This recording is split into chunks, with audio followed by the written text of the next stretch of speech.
What's up guys, DuArktik here with another Marvel Strike Force video, and in this video, surprisingly, we are going to talk about Punisher and Red Guardian.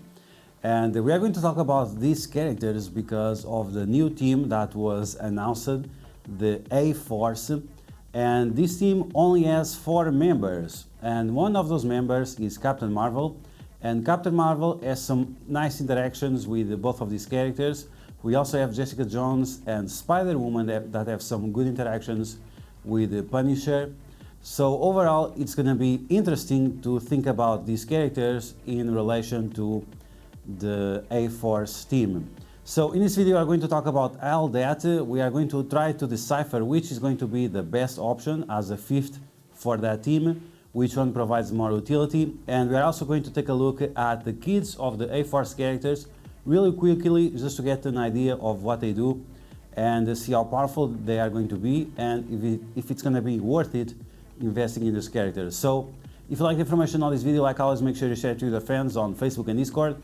If you're new to my channel, make sure you subscribe for more Marvel Strike Force content, and make sure you smash that like button. You can also tell me in the comments below if you are excited for the A-Force or not. Okay, so let's start with the A-Force. Let's take a look at their kits.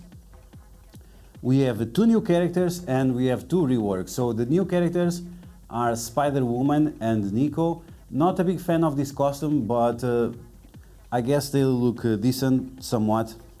And we are going to talk first about Spider-Woman, and she has some very interesting tags. The tags alone make her relevant. So she's a Hero City Bio, Blaster and A-Force. So the fact that she's a Blaster helps quite a lot because right now we have a lot of control against controllers, so that's something good. Then she's Bio and she's City, so maybe she's going to be a good option for Dark Dimension 5. We have a lot of Mystic characters there, so if you can plug in a decent Bio character, which are not many, that's going to be extremely useful as well. Yes, we have the Web Warriors, but let's be honest, apart from OG Spider-Man, the other Web Warriors, they are okay, but they are not good for Dark Dimension. Okay, so let's start with their kit. So attacks the primary target, applies defense down for 2 turns. Change to 2 adjacent targets, applies defense down for 1 turn.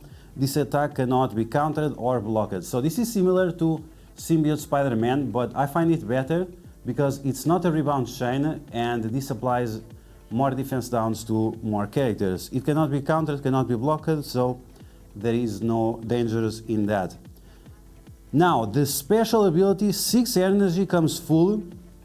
This ability is pretty much insane. So we are going to do damage to the primary target, apply ability block, apply heal block for 2 turns, and then we are going to apply offense down also for 2 turns.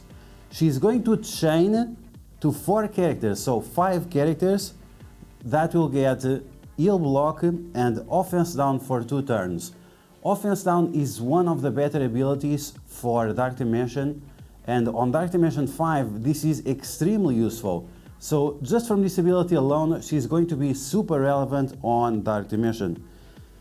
After that, she gets 100% extra focus. That means you don't have to use her as a skirmisher, even that we don't know how much focus she has, but if she has this ability alone, that's definitely going to help. This attack is unavoidable and it cannot be blocked, so this is very convenient, not only in Dark Dimension but also against the Heroes for Hire, and as it seems this new A-Force team is going to be very useful against the Heroes for Hire. So unavoidable and blockable, that means they will not be able to dodge it and they will not be able to block it. So the fact that it is unavoidable, that means you can also use this against the Young Avengers with Echo giving dodges or evades to everyone, so super useful there. Now, all of this is not inside of Alliance Wars. All of these amazing abilities, they are outside of Alliance Wars. Inside of Alliance Wars, she gains 50% more damage for each A-Force ally, which is decent, and the attack cannot be countered. So once again, this is going to be extremely useful against Heroes for Hire and also against Young Avengers. So very powerful basic, very powerful special. Let's see the ultimate. Now the ultimate 6 energy comes only with 4, so it's a 2nd turn ability. Attack the primary target for a nice amount of damage. then it does additional damage based on how many negative effects the enemy have. Now, on this team, I don't find this ability like super amazing. It's decent, but you need a specific order of attacks in order to make sure you can maximize the number of negative effects, and we'll see with Nico that you need to use a certain order in order to maximize the damage potential of this ultimate. Okay, so we are also going to flip positive effects into negative effects and extend the duration of all negative effects. Now, the good thing about this ability, extending all negative effects, is that you can extend stun and you can extend ability block. So unlike Scarlet Spider, that can extend everything other than stun or ability block, she can extend stun and ability block, making this ability extremely useful. Once again, all of this is outside of Alliance Wars, so that gives her potential for Dark Dimension, for raids, for Blitz, for Arena, for everywhere where you can use this character. This attack cannot be dodged. Great. In Alliance Wars, this attack can also not be blocked. That's great as well. Okay, so now we are going to take a look at her passive, and the passive gives her immense value as a standalone character. On spawn, apply defense up to herself and all allies for 2 turns. So this alone makes her super useful on different game modes, because that means she will always take 50% less damage for the first 2 turns. On top of that, she also heals for 20% of her max health on turn, which is pretty amazing. She gives focus to herself and to the team, which is great as well. No, she only gets focus from the team. Okay, so no need for Skirmisher as a weight. We can already see that she's going to be a striker or a raider, probably a striker. Okay, she gains 10% more max health, gives 10% more max health to the team. And this is outside of Alliance Wars. Inside of Alliance Wars, if she has 3 or more A-Force characters, she's going to apply offense down for 2 turns. And that means on the first turn you might want to use the basic or the special, depending on which ability you need. If you don't need to use the special, you can use the basic. Makes it interesting. Gains 10,000% resistance against offense down in Alliance Wars. So this is specifically against, once again, Young Avengers and Heroes for Hire, similar to what Dr. Octopus does, but it's only in Alliance Wars. The allies also get 10,000 resistance, and if this character has more than 3 A-Force allies, lower the accuracy of all characters with offense down. This is not super relevant, like the accuracy, all characters, they have 100 accuracy. Some characters like Cyclops or other blinded characters, they have 200% accuracy, so reducing 25%, it's saying that, okay, the enemies have 75% of hitting you. Now, if this lasts the entire match, if this lasts as long as they have offense down, then this ability becomes very powerful, because on the first turn, on the second turn, you have this buff, and you have the buff from here from the top, and then you can use the special. So you have up to 4 turns with the characters with 25% accuracy. So for sure that at some point they will fail some attacks. So as you can see, Spider-Woman looking very strong for Dark Dimension and potentially other game modes. Definitely Alliance Wars offense, but this character is very flexible. I'm very excited about this character. Okay, so now we are going to talk about Nico. And Nico, her kit is confusing to say the least. I'm not very excited about her, and I'm sure this kit is going to be a bug fest. Okay, so she does damage with a basic single target damage, clears heal block and stun from the ally with the highest damage.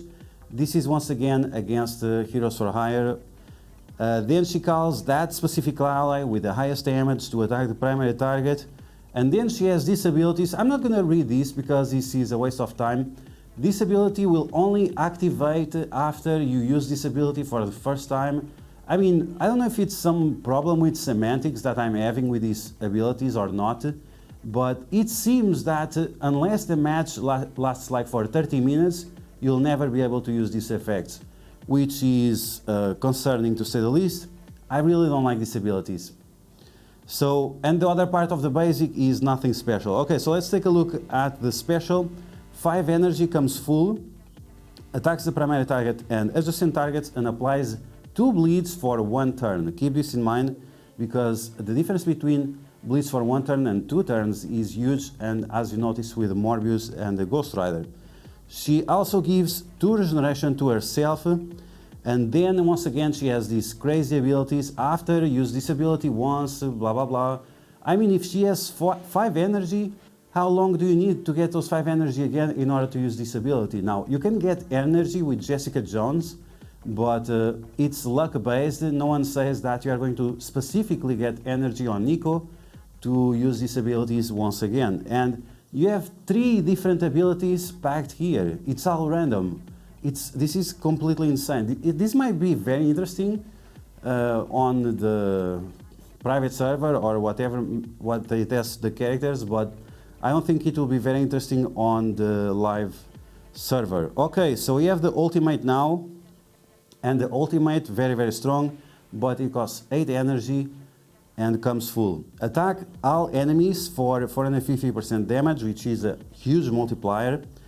Flip the following positive effects, so deflect, speed up, and defense up. This is very interesting. It's not as good as Omega Red ultimate, of course, but it's pretty decent. Those are 3 very important buffs, especially the speed up and the defense up, yes. On War Offense, if this character has more than 3 A-Force allies, apply Trauma for 2 turns to everyone and apply Disrupt for 2 turns to the primary target or the enemy with the highest health. So this is a lot better than the Morbius ultimate. A lot of people were changing the position of the Heroes for Hire to complicate the life of the Dark Hunters and make it harder to apply the taunt, to apply the Disrupt to Luke Cage. So this fixes the problem. It's a nice ability, and after the use of blah blah blah blah blah blah blah blah blah, 3 different things can happen. Again, it costs 8 energy. How is it possible? How can I use this second ability from this if it costs 8 energy? Again, I know that Jessica Jones gives energy, but it's 8 energy. How long do the matches have to last in order to take advantage of this? Okay, so beyond that, on War Offense, she's going to get 100% more focus, which is nice. And on War Offense, this attack cannot be dodged, countered, or blocked. So once again, this is against the Heroes for Hire and the Young Avengers. Now you have the passive. On spawn, apply Safeguard, Immunity, and Death Proof to the highest health A-Force ally, and apply Immunity and Death Proof to the lowest health ally. So this is once again based on the matches against Heroes for Hire. They have attacks that go straight to the character with the highest health and the character with the lowest health, so this is to prevent that. And in case we are using Red Guardian or the Punisher, this might be a good way to save them as well. Only her gets 50% drain, which is curious because she does single target damage with her basic. 50% focus for herself, gain 40% focus for each A-Force ally. So once again we have focus for the specific character, and then we have 10% more max health to everyone of the A-Force team. Okay, so that's Nico. The kit, very confusing. It has some interesting abilities, but very confusing. I'm a little bit concerned about this character and how many bugs it's going to have. Okay, so now we are just going really quick through Jessica Jones' abilities, the updates. She's going to get more energy for characters that are not full. So this is something new, it was not in the past. On the special is going to become very, very strong. She's going to give immunity to A-Force characters, very strong against the Heroes for Hire and Young Avengers. She's going to give defense 1, defense up, +1. That means if the characters already have defense up, if they already have on spawn defense up +2, because of Spider-Woman, that means they will be able to get defense up +3, which is great. It will last for 3 turns, which is enough time for you to get your cooldowns back properly. And now she's also going to get 20% more Barrier, very, very good, very, very good. And we have here the energy that she gives. Defenders and a force ally. Unfortunately, we are not going to use any of the defenders because none of them are available. Maybe Daredevil, since now the Shadowland are dying a little bit. Okay, so we have more focus, and the ultimate now, it attacks the primary target and adjacent targets. As you can see right here, primary target, adjacent targets, 400% damage, nice multiplier. Clears all positive effects. She has a huge focus, and that means that she will be able to clear all these positive effects. Very, very useful. Okay, so in terms of the passive, we have more speed, so they go faster, which is great. We have more HP for the entire team, and we have more armor to the entire team. This team is going to be extremely tanky. Okay, so now we have the updates for Captain Marvel, and there are no special updates apart from this one. Gives a little bit more damage and clears the evades. But we can take a look at the Captain Marvel passive here and see why it's important to take into consideration Red Guardian or Punisher. They are both military, and she's going to give 15% more max health to those specific characters, and she's also going to give 10% more max damage. Now, yes, Red Guardian is a protector, but Red Guardian, he has very high multiplier on his abilities. He has a bunch of controlling effects and defensive effects, and that will allow him to withstand a lot of damage and also provide buffs and healing to this team. So it's a very convenient character. It will make the team a lot more tankier, and on the other hand, the Punisher is going to provide more damage. So if you take a look at the passive from Punisher, if at least one ally is city hero, and we have two, he is going to do assists. These assists apply vulnerability, which is not the case for other abilities. So this one does not apply vulnerability, but this one applies vulnerability if he is a skirmisher. Of course, it's up to you if you want him as a skirmisher or not. So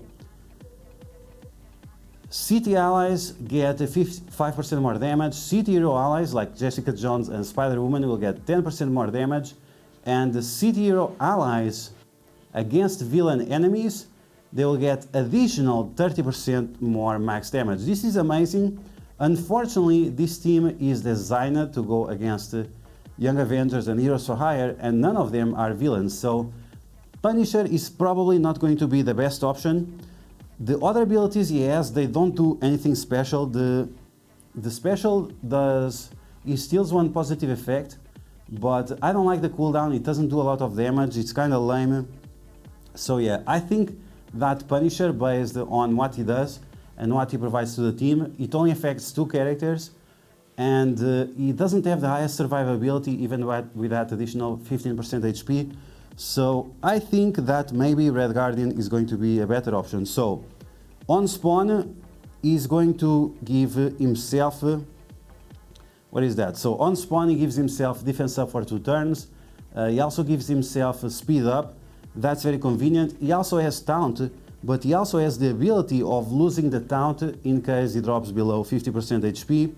He also has a block chance based on how many skill characters there are. Unfortunately, there are none, but that's fine. He gives himself more HP right here, 30% more HP. And the other parts, we can forget about it. Now, the special ability, the ultimate ability, is very convenient. It does a bunch of damage, 400% damage, and applies ability block to the primary target. So very, very convenient. I really like this ability, and it also steals one positive effect from the primary target and gives to himself. Okay, so additional ability blocks, always good. Now, yes, this ability applies defense sub once again. So if we already used all our defense subs, we have this ability readily available to defense sub the team once again.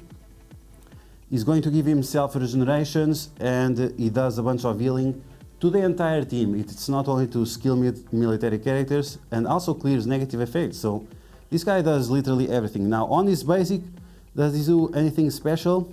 Apply defense sub to allies adjacent to him if you do the basic. Okay, so as you can see, even this ability is fairly convenient for this team to protect maybe one of the characters that are a little bit weaker on your team. Okay, so finally, let's take a look at all military characters and see if anyone has a little bit more use than that.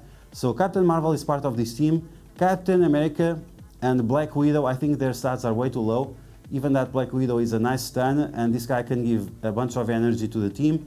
So maybe it's going to be somewhat convenient. I don't know, we have to try to see which one, Captain America or Red Guardian, is going to be the best option. Punisher, as we saw, not great. This guy, Winter Soldier, not great. This guy is not bad, but if he's together with a summoner, he's actually more decent because of his ultimate. Yelena Belova, she's kind of weak, she's kind of squishy, no way you are going to use her. And Killmonger is okay, but any of the other characters we suggested are a lot better. So yeah guys, that's my thoughts on the A-Force and which characters should we focus on to add as a fifth on this team. In my opinion, the best character is going to be Red Guardian. Punisher is okay, but his survivability can compromise his performance, but it's something that we have to try out because, once again, this team gives offense down to the enemies, and that of course increases the survivability of our characters. So yeah guys, that's going to be the video. I hope you guys enjoyed my review of the A-Force team, the stats or the info we have so far on the kits. The characters look very legit. The Spider-Woman, great option for Dark Dimension 5. Nico, I'm a little bit concerned about her kit and what kind of bugfest is going to be. But you guys let me know in the comments below what you think about these characters, what you think about Red Guardian versus Punisher versus Captain America versus maybe Black Widow. Which one of those characters do you prefer to use as a fifth on this team? Or if you have any kind of other characters in mind, I really want to check out what you guys think about it. So yeah, that's going to be the video. I hope you guys enjoy it. If you did, like always, make sure to smash that like button. And if you found information helpful, make sure to share it with your friends on Facebook and Discord. If you are new to my channel, make sure to subscribe for more Marvel Strike Force content. And I will catch you guys later.